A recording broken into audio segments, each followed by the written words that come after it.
Whilst I'm not personally a huge fan of the HST, it must be said that this model from Hornby has made me think again. I could actually see myself at some point in the future searching out and purchasing the Intercity Swallow liveried versions of this particular release of the HST. A big hello to you, it's so great to see you and I hope I find you well. I'm Jenny Kirk and this is We're Yard, and today we're going to be taking a look at one of the most iconic things to ever run on Britain's railways. And if you're thinking, I wonder what that could be, it's not Flying Scotsman. And it's not another A4. In fact, this is something that I think for a lot of people, they very much take it for granted and wouldn't even put it in that iconic, pivotal part of Britain's railway scene category until perhaps maybe after they're gone and people will suddenly realise just why these were a major part of Britain's railway scene, going right back to 1972. And it's quite amazing to think that some of these are still running today. I am of course talking about the HST, and Hornby recently completely revamped and retooled this model. It's something of a flagship model for Hornby, so it stands to reason that Hornby would want to keep this model fresh and with it for a new generation, and the newest tooled variety really didn't disappoint. It owes nothing to any previous HST that Hornby have released, and this has been an eagerly awaited model, and certainly when it was released some of the liveries just sold out immediately, just showing how much popularity these iconic items of Britain's railway heritage really do still hold for a great many generations. They're older even than me, and I'm getting a bit old and crusty these days, and certainly all the time that I've been travelling on Britain's railways, these have been there. So they've outlasted pretty much any steam locomotive, and we look back and think of a lot of steam locomotives as being very long lasting, but for most of them they got nothing on the HST. I'd like to thank TMC who sent over the models for the review today. Now these are particular liveries that are going into their autumn sale, so these will be available at a substantial discount over the original RRP. There's two different liveries available and they very kindly sent both of them over, and they've also said that one of these we can give away rather than returning to them, and this is going to be the subject of a future giveaway on this channel. But to be in it with a chance to win it, you're going to have to like and follow the TMC Facebook page and keep an eye there for details of how you will go about to enter into being able to just get for absolutely free this model. You'll also be able to get details on the Monday Club Facebook group, but again you need to be a member to be able to get that information, and once you have that information you'll know exactly where and when you have to watch to be able to get that model for absolutely free. But we're getting ahead of ourselves, so come with me today and we're going to be taking a good close look at the all new tooled Hornby HST sets in the GWR Castle set, as well as that first Great Western fag packet livery. And FYI, I really do quite like that fag packet livery, even though I don't generally do anything that's post-privatisation. Don't forget as well that we also have a link in the description box down below that takes you to TMC, the Model Centre, where you can pick up the models featured in today's video. And we will be having a full DCC fitting guide a little bit later on too, so stay tuned for that. But come with me in association with Trainomatic, makers of DCC decoders and accessories that are designed by enthusiasts for enthusiasts. Find the full range available to order now at tramfabrique.co.uk. Additional support comes from... This is Clark Railworks and this is what we do. You'll know us from Ellis Clark Trains and you'll get the same friendly expertise with us too. We've got a huge range of pre-owned model railways from all your favourite manufacturers and maybe some you hadn't heard of before. It's the place to come for quality. We don't stock substandard models, and everything we sell is fully tested and photographed by model railway experts. No matter whether you model OO gauge, N, HO or more, we have sought after models from all around the world with new listings added every weekday. Check out what's available now at clarkrailworks.com and don't miss out on your latest loco. But I'm really excited actually to take a look at these. The HST is one of those things that I must admit I fall into the category of people who kind of take them for granted.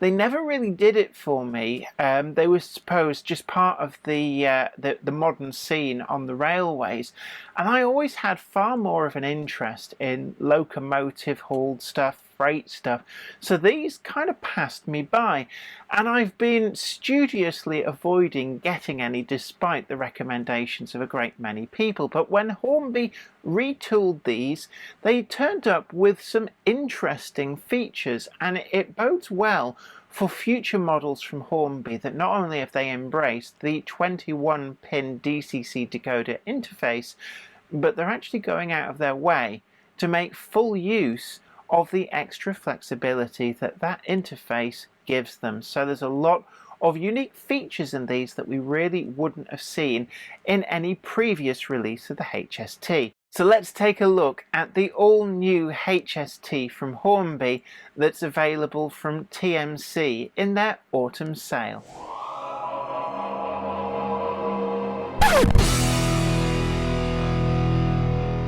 The HST is a model that's been in Hornby's range pretty much nearly as long as the prototype HSTs have been roaming Britain's railways. Hornby have always seen this as one of their flagship models, and like the A4 or the A3, they have striven to keep the model bang up to date with frequent retools to take into account the advances in model making technology, and it's always been a really strong seller in every guise that has been released.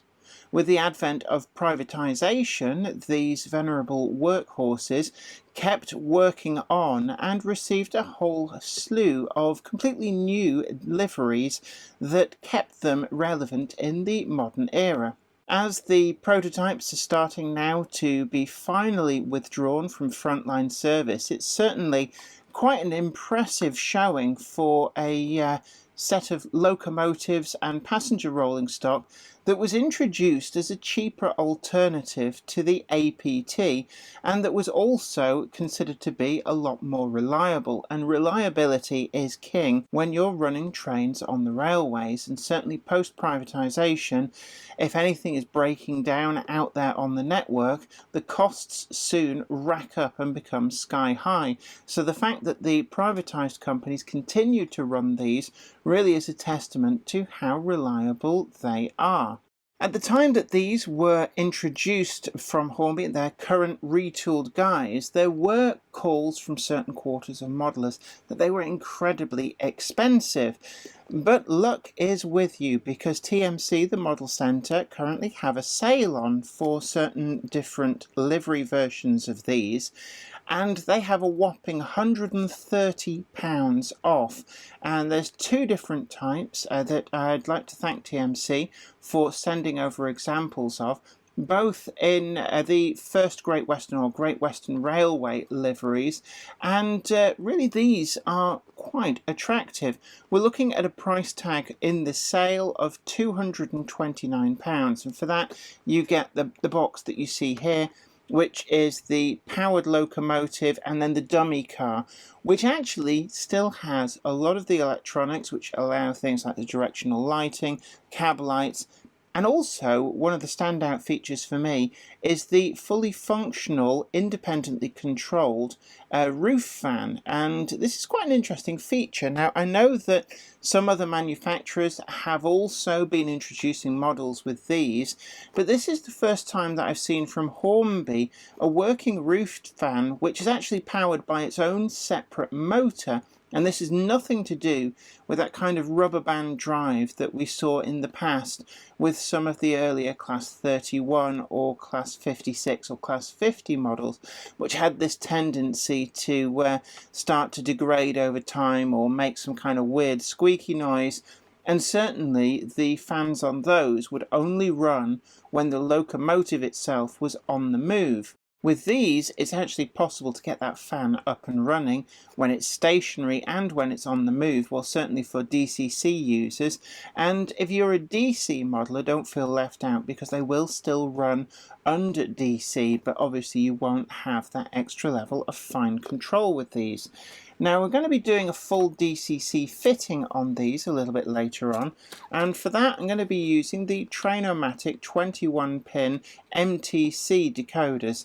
And I've got a pair here because you do need one in both of the power cars. Even though one of these doesn't have a motor in, you still need to be able to access the functions. And it is interesting that you can still independently operate that roof fan even though there's no motor inside this. And for this fitting, I've got the pair of the MTC 21-pin decoders. Now, you will need to make sure that whatever decoder you use, they need to be a 4+2 type decoder with those extra 2 logic level outputs. And the reason for this is that the roof fan uses a logic level output, so you must ensure that the decoder that you use is able to do that.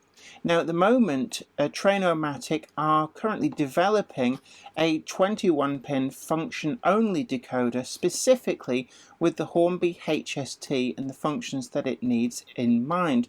That isn't currently on the market, but hopefully that will be out in the next couple of months or so. And don't worry about the fact that you have to buy 2 decoders, because the one which is in the dummy car, if you want to then later replace that with the function-only decoder, which offers a significant cost saving, save this for your next 21-pin locomotive, so nothing goes to waste. But that's going to be in the final third of this video. The 2 models that TMC have sent over are this First Great Western fag packet livery version.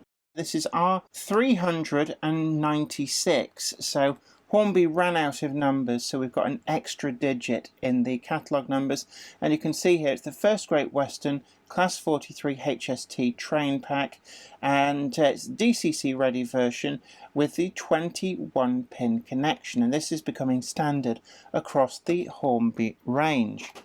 On the front of the box we get the lovely presentation of the image of the model itself, and so there's no question about livery. You see exactly what you get. And on the back we get a class history, followed by a little bit more specific to the models inside this pack. So of course these are derived from those prototype HSTs, originally numbered 41001 and 41002, introduced in August 1972, fitted with Paxman Valenta 12 RP200L engines, and they developed a whopping 2,250 horsepower each. Now, I remember reading somewhere that some of the really early HSTs were actually fitted with gas turbines, and I don't know whether it's true. It was told to me a long time ago that the Rolls-Royce Tyne turbines were originally developed for the HST rail application, and once they were rejected, they actually found use in Royal Navy warships as their cruising turbines. And way back in the 1990s, I got to go to sea in F93 HMS Beaver, and she actually had 2 of those Rolls-Royce Tyne turbines for cruising on, and also a pair of Rolls-Royce Olympus for getting up to full speed, although they didn't use those unless they absolutely had to because of the amount of diesel that they used. But we're straying a little bit here. So these 2 are presented in the First Great Western fag packet livery, never officially called that for obvious reasons, but that's what enthusiasts dubbed it because it looked like a popular brand of cigarettes back in the day. And cigarettes are not the cool thing anymore, and rightly so, but that nickname has stuck. Inside the packaging, we'll just take off the piece of card that's on top just to protect things. We get our little pamphlet with some just routine information, and then inside we've got information about the optional Buckeye type couplings, and this only applies to the version of the HST fitted with the buffers. There's some buffer beam detailing that doesn't apply to this particular one, so don't bother with that. And then we've also got some information about how you get the body off. There's 4 screws. You have to waggle the bogies to gain access, and then inside we've got the 21 pin decoder socket up there on top. There's also some information here about speaker access. The model does come pre-fitted with not 1 but 2 of these sugar cube type speakers in an enclosure, so if you want to go sound fitted on these, it's just simply a case of getting the appropriate sound decoder and plug in and go. We've also got some information about the working fans here, and we've got a speed adjuster, so if you want them to turn either faster or slower when in use, there's just a little trim pot here just to be able to sort that out. And a little note for analog users: fan always on and controlled by electrical current to the locomotive, so more current, faster it goes. There's also a little bit of information here about the lighting control, with F0 controlling the directional lights, but if you want to, for whatever reason, control the forward and reverse lights separately, they are also available on F1 and F2, with F3 controlling the cab light, and the fan will be on F5 on the Trainomatic decoders that we're going to be doing the DCC fit with. Do check with the specs if you're using an alternative decoder. One final little thing just to point out is that the cab light is dependent on direction as well, so we've got a little bit of a logic table here to cover the DCC operation of these, so you can't just leave the cab lights on all the time. And for analog users, the cab lights are not accessible, but the rear and front lights will react automatically to direction. Inside the box, the models are featured topped and tailed, and to get these out, just make sure that you're holding these so they don't accidentally drop out, and on the rear you'll see 4 holes. You can get a finger through, and this saves you from any risk of grabbing detail parts and accidentally breaking your model, so that lifts it free and then you can just get that out. And that's the dummy car. There's still a reasonable weight to it, and we've got pickups on all 8 wheels in there. In fact, from the outside, the only thing that really tells the dummy car apart from the powered car is the weight. Everything else on these is exactly the same. So again, just turn that over, make sure you're holding the model, and that's exactly how we get these out. Now there's also, in a recess here, just going to pull this out, we have got etched nameplates which can be applied over the top of the printed nameplates that feature on the models. So I'm just going to show you there. That's the printed nameplate for Railway Heritage Trust, and there are the etched plates for that. You don't have to apply these. If you do, I recommend using a glue such as PVA. Don't put too much on. The tiniest amount is all that you need, and that means you won't damage the finish on your model. You've got plenty of time for repositioning, and should you need to remove them, that's quite easy to do. We've also got those Buckeye couplings as well. Turning to the models themselves, I'm going to be looking at the power car first. And the first thing that you can see here really is this quite striking livery with the ghosting line effect on the white. Really quite nicely done. And that's something that is quite impressive to be able to do. It looks like ribs, but that is all in the livery application. It's crisp and it's sharp, and then we've got the gold line along there as well.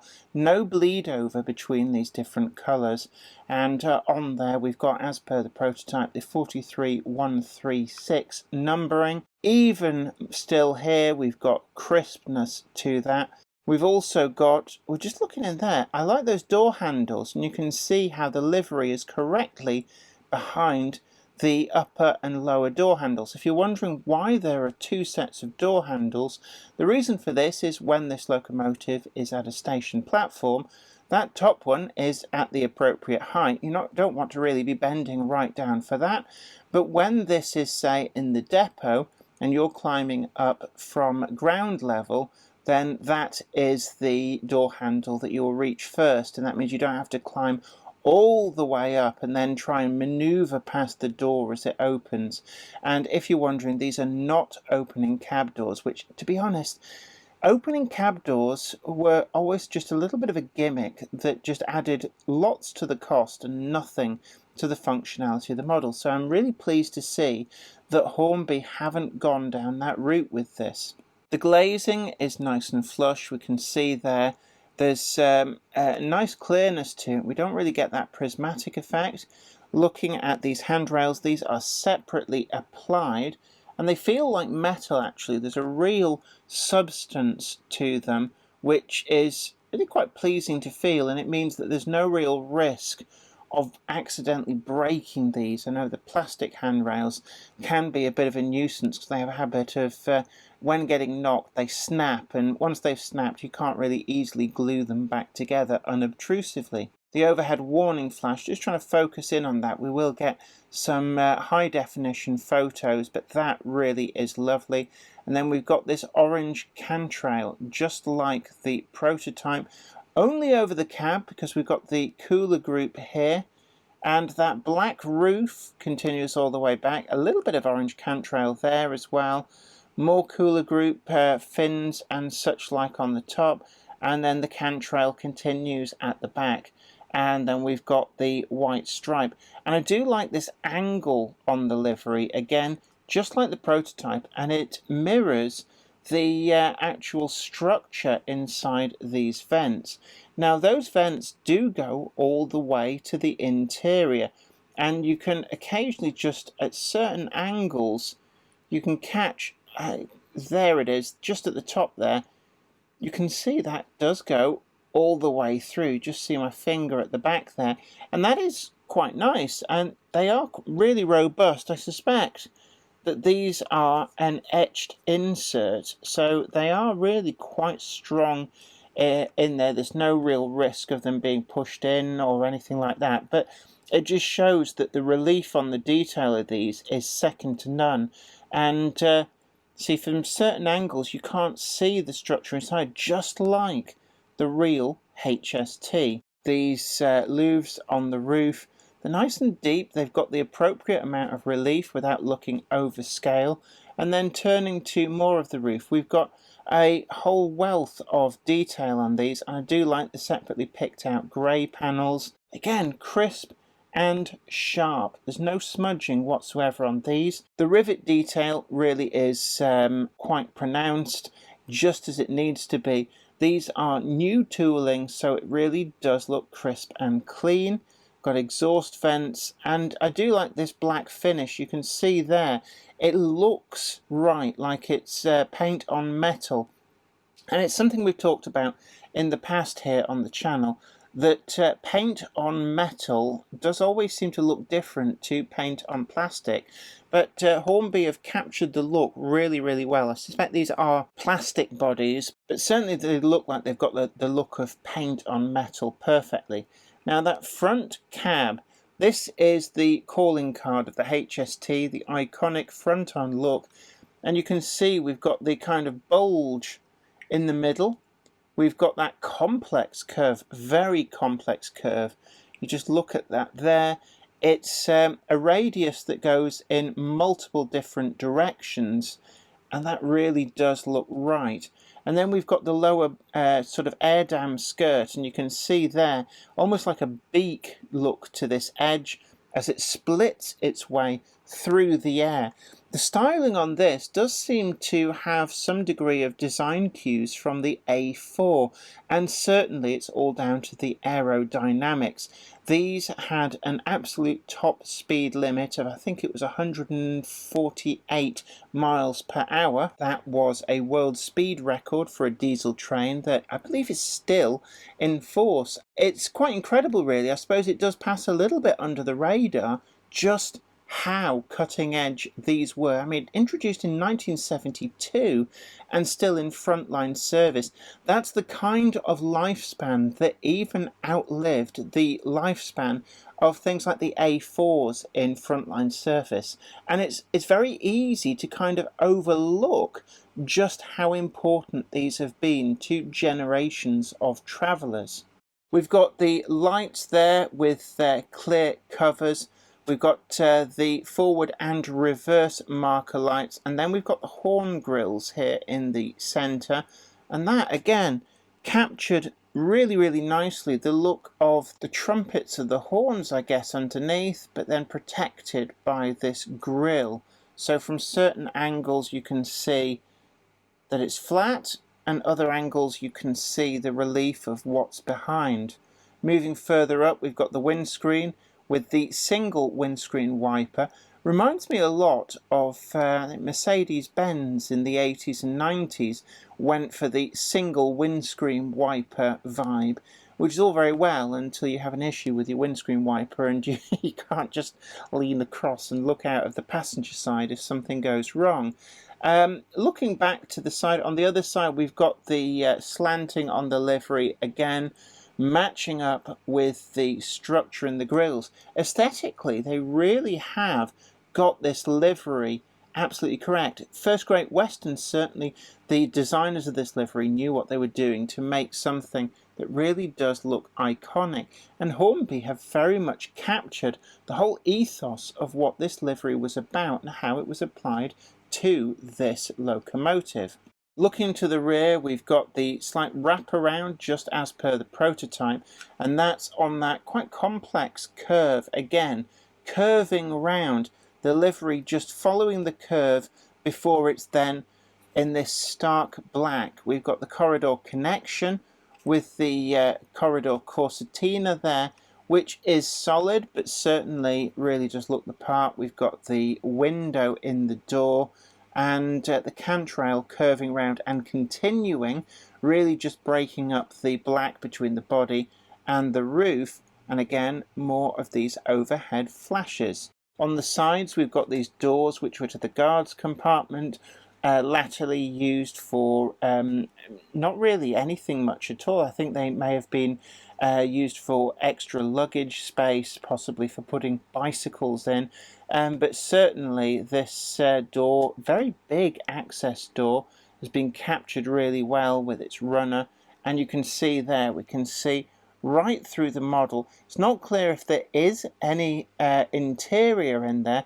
I don't think there is. I think the slight shape you can just see when you go hunting for it is the speaker enclosure, but actually the inside of the model is a dark colour, which does help kind of hide anything that's not fully modelled. I also really like the glazing with that centre divide printed onto there. Really nicely done. Again, metal handrails separately applied. Really is something special. Looking down below the sole bar, we've got the correct pattern bogies with those disc brakes correctly on the front face of the wheels that really made them stand apart from the earlier Mark I and Mark II stock. The relief detail on these bogies, there is so much going on that I can imagine that a very light dusting of weathering would really bring these alive, as they would very quickly get a coating of brake dust. And certainly the Model Centre TMC also do a weathering service, and you can request at the time of purchase varying levels of weathering to be applied to your model if you so choose. And certainly I would say a light weathering with maybe just a bit of brake dust at the bottom to signify maybe a unit that has perhaps done a run from Paddington all the way out to Bristol and is maybe on the return leg, would certainly bring alive a lot of these detail more so than you see here, although that is quite exquisite. The closer you look, the more there is to give. We have all-wheel drive going on here, so this actually, with the weight as well, is a pretty beefy piece of kit and would certainly quite easily haul a prototype length train. Looking to the middle, we've got the slightly more simple battery boxes, all modelled there. There's a lot of detail, and for something that might look like quite a plain prototype at first glance, there is definitely a huge amount going on. Some more of the underframe detail there. So much going on. And it's not just a lump with a bit of detail. These are separately applied pieces and certainly do look pretty exquisite. On the back, we've got the representation of the jumper cables that would connect between the units and the coaches to allow these to be driven from both ends. And then we've got the kinematic self-centering coupling there, which does allow a degree of close coupling, but on the straights returns to the center position, and that is body mounted. Looking to the dummy unit, the only real difference between this and the power car is the weight. You have to pick it up to know which is which. On this we've got the running number 43189, and that beautiful gold first logo with the first there in the particular font. Again, we've got that cab interior, and we will be showing later on with the cab lights. There's a lot going on here. The livery, again, really nicely applied. And on this, we've got those nameplates, Railway Heritage Trust. And this has the all-wheel pickup, slightly different design of the bogies, just putting them side by side. You can actually tell looking at the underside. Same pattern, discs on those wheel fronts, the kinematic coupling. And it's just, the more I look at these, the more I like them. It's another one of those locomotive types that actually I never really thought too much about until I'm now holding the model. Now, one thing, I should have really pointed this out from the start. The models follow the prototype in that it depends on the engine option, I believe, as to whether they have the prominent roof fans or not. And these don't look to be versions with the roof fans. Now, one of the things that TMC have done is sent over the other livery that is in the sale. And this particular set is the slightly plainer GWR livery, again, as per the one we've just reviewed. This has the picture of the models on the front, same form factor, R30098, and this is the GWR Class 43 HST Castle Train Pack. And on the back, we've got that same potted history of the HST, and then we've also got the little bit more specific information about these particular units. Looking at this livery, once we've got them out of the box, it's a little bit more austere compared to the fag packet livery on those, but nonetheless really quite well applied. And we can really see that tumble home at the bottom, the way that we've got this complex curve, you can just see it there, catching the light, and that is something that really does make or break a model of this nature. We've got, again, a different front on this, and it's quite interesting to see that the models do have a number of different detail differences. So you can see on the front there, we've got the clear covering on the First Great Western, and on the GWR we've got a more solid front fitted with just the circular light fittings, and everything else does appear to be the same, although the yellow warning panel on this does bring to light some of the detail that both of these models have on the underside. This particular model does feature the working roof fan, and I do love the fact that Hornby have done the differences here. Now, what's interesting is that the roof fan is quite prominent on these. You can see we've got the different grills on the top, and that allows that fan to be very, very visible. And now we're going to be delving into this model and take a look at all of that. I've got the HST on the layout, and this is the plain green GWR version with the working fan. So I'm just going to hit F5, and you can see that the roof fans spring into life, and this is independent of the motion of the unit. Pressing F5 again, and they stop. So going back to the GWR version, looking to the Locomotive, again we've got that printed name on the side. These do actually look really good. Now I'm just looking at that. For me personally, the quality of the printing on that with the Caerphilly Castle really is sharp. The only thing we don't get is the relief. I can feel that's quite smooth when I run my finger over it, but that is super sharp.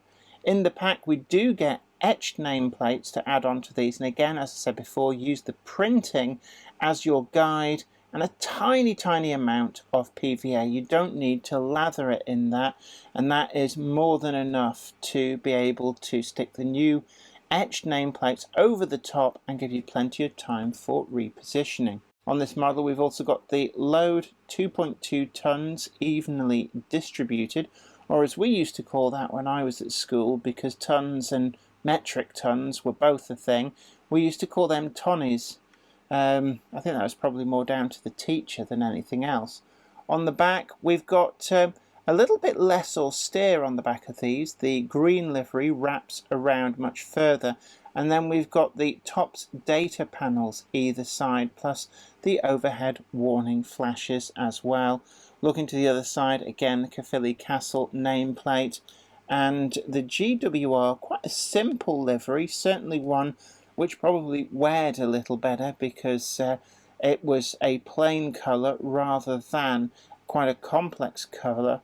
And we've got quite a sharp demarcation there between the green and these quite centrally placed warning panels on the front.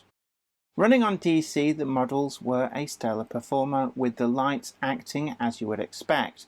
The models fitted with the roof fan, these spun up as the model moved away, and these actually looked quite effective, but obviously you don't have any independent control over these when running on analog. When it comes to DCC fitting, I've got a pair of the Trainomatic 21-pin MTC decoders, and these are a 4+2 type decoder. What do I mean by that? Well, they've got 4 full power functions, which will be F1 to F4, and then they've got 2 logic level outputs, and these are on F5 and F6, and it's this that is important to be able to control the roof fans in this model. I've got a flathead jeweler's screwdriver for this. For some reason Hornby do really quite like to fit their flathead screws on models, and that is exactly what this has got for securing the top. So I'm going to move that bogey to one side. You'll see the screw in there, and then I'm just going to loosen that off. Here the click means that it's come all the way out. Move the bogey to the other side, just hold it with your thumb and repeat on that. Turn the model round and again rinse and repeat. Once we've done that, need to pay attention to the front here. The chassis actually fits into the nose, so you'll find that the back lifts out and then you have to kind of wriggle it just a bit. You might find just slipping a thumbnail in just to prise the body aside and then slide it backwards, and you can see that that front just slides out from there. Now they are still connected by wires for the directional lighting and the cab lighting, and this particular model doesn't feature that roof fan, but I will show you one that does feature the spinning roof fan. Both of the different versions, with or without the fan, are the same internally, except one obviously doesn't have the fan module. Make sure that you don't stress any of the wires, and here's one that I fitted earlier. We've got the same socket for the decoder, but here is the fan module in place. And if you wish to adjust the speed on that, here is our trim pot. You need your flathead screwdriver. Just insert into that and carefully turn either one way or the other, depending on whether you want it to go faster or slower. Once we're inside, just put them side by side like this, just to avoid straining any of the wiring.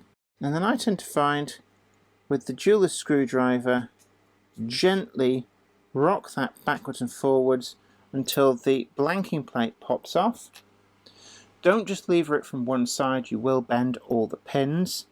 And then we're going to take the first of these and then very simply line that up and gently rock it down into place. And it's as simple as that for DCC fitting. One of the other things whilst I'm in here I want to show you, we've got the pre-wired speakers in their enclosure here at the back. So if you wish to fit a sound decoder, you need to have that logic level output to be able to control the fan if your HST is a version such as this one that does have the visible spinning fan. And then simply reverse the process for putting the body back on. Make sure that the wires are not caught, and then you need to slide that front part of the chassis into the beak part of the body, and then it's just simply a case of push it forward, slide it down if needs be, use a thumbnail just to pull the body sides apart ever so slightly, and when it's in the right place you'll feel it just drop into place. And then flathead screwdriver, tighten up each of these. Don't over tighten them. There's no prizes for stripping the thread, just needs to be enough until you feel the resistance. Don't go any further, and that's more than enough. Now I've turned the studio lights down a little bit, and the reason for this is to better show off the lighting on these models. First up, we can set up the direction lights. If I press F0, these come on, and I can reverse the direction automatically just by pressing the forward and reverse direction key on my DCC decoder. When it comes to the cab light, now there's a bit of logic involved in this. First up, when the locomotive is set to go forwards, we can turn on the cab light.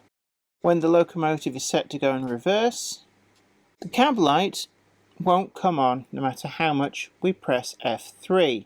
Reverse the direction, and the cab light comes on, goes off if we go the other way, and that is common to both of these models. On the tracks of Weir Yard, these performed absolutely faultlessly. The motor is smooth and powerful, and even though only one of the two power cars is an actual locomotive, it really was not hindered by that in the slightest. Now, I don't actually own any Mark III coaches suitable to run with these HSTs, and the GWR and First Great Western liveries are quite a way outside of the period that I personally model, so I had to use them with some eye-twitching inducing Mark I coach trains, but they really took these in their stride.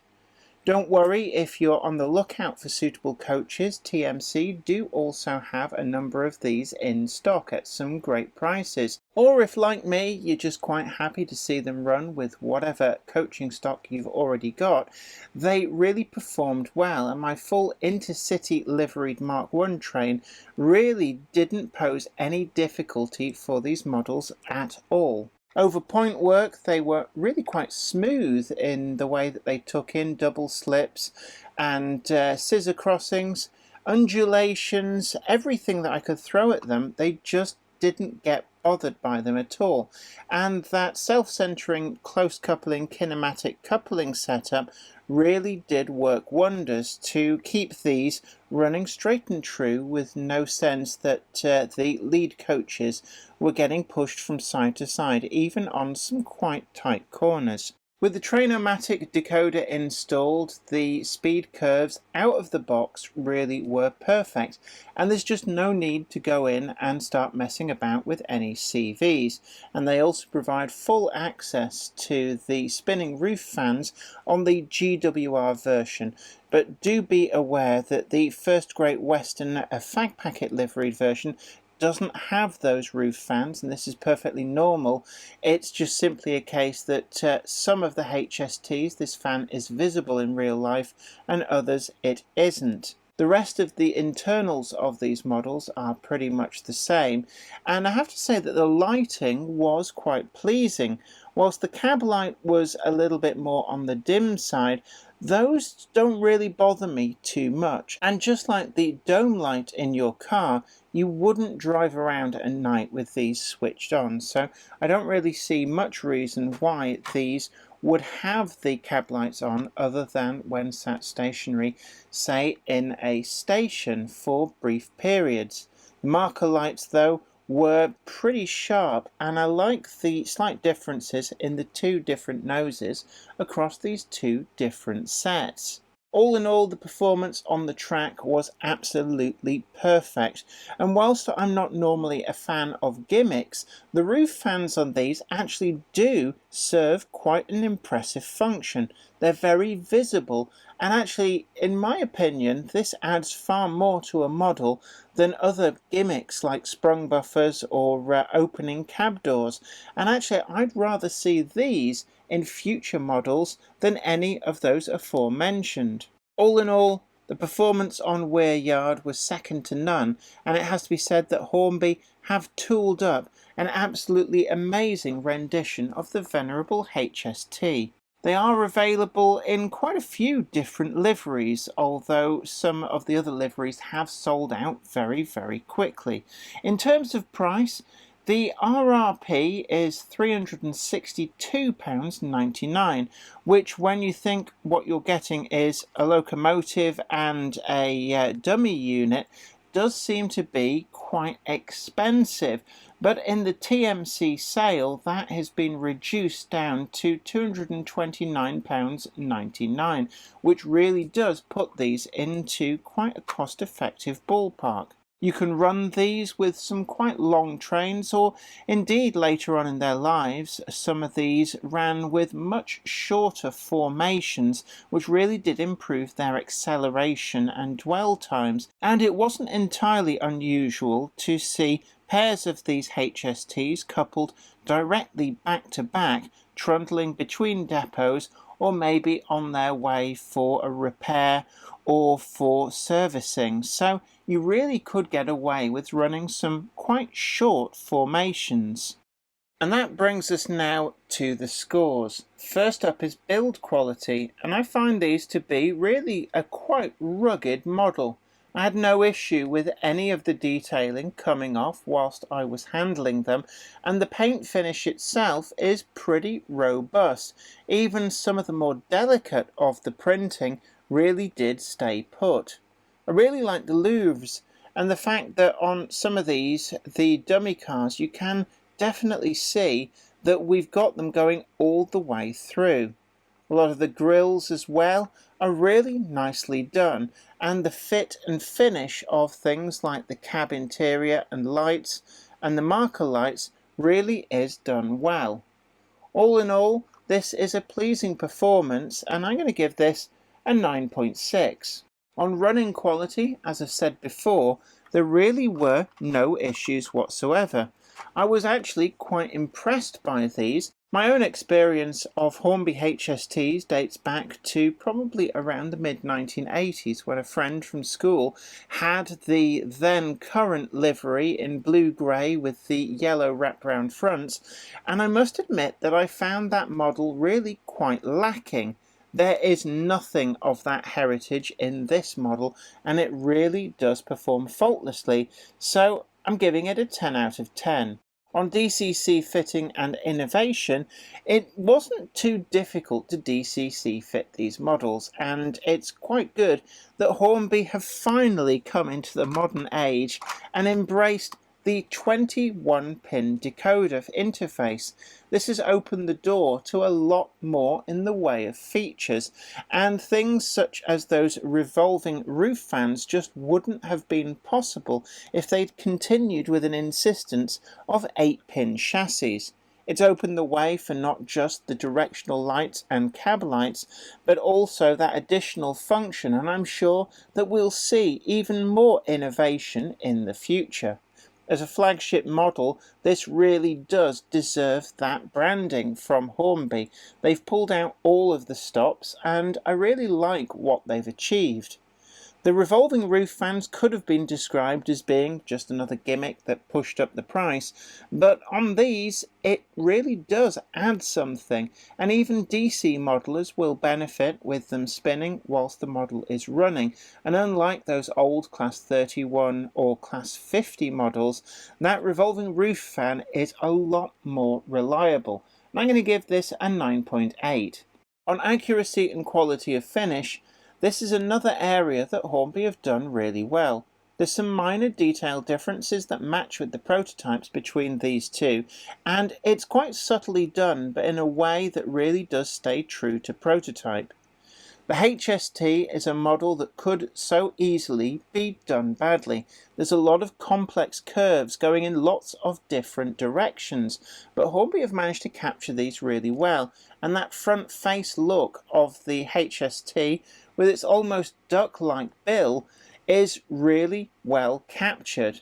The tumble home too, top and bottom down the body sides, really is good, and all in all, I just loved every single aspect of this that matches up to the HSTs that I myself have travelled on and know reasonably well. Below the sole bar, the bits that you wouldn't normally see when stood on a station platform, these too are a wealth of detail, and whilst a little bit of a weathering of some brake dust really would bring these out even further, it has to be said that out of the box in pristine clean condition they still really do look great. The only area where I really could fault is on the first Great Western liveried version. I felt that the body side, the bottoms, was just prone a little bit to scraping when doing the DCC fitting, and on the example I've got here there was just a few small scrapes visible in the green, although these are not actually visible from any viewing angles that you would see this model on your model layout, and I only include them for completeness, but they are there, so I'm going to give this a 9.9. On value for money, well, I'm going to go off the original RRP, and whilst these models are currently in the TMC sale for £229.99, the original RRP of £362.99 does feel to me to be quite expensive.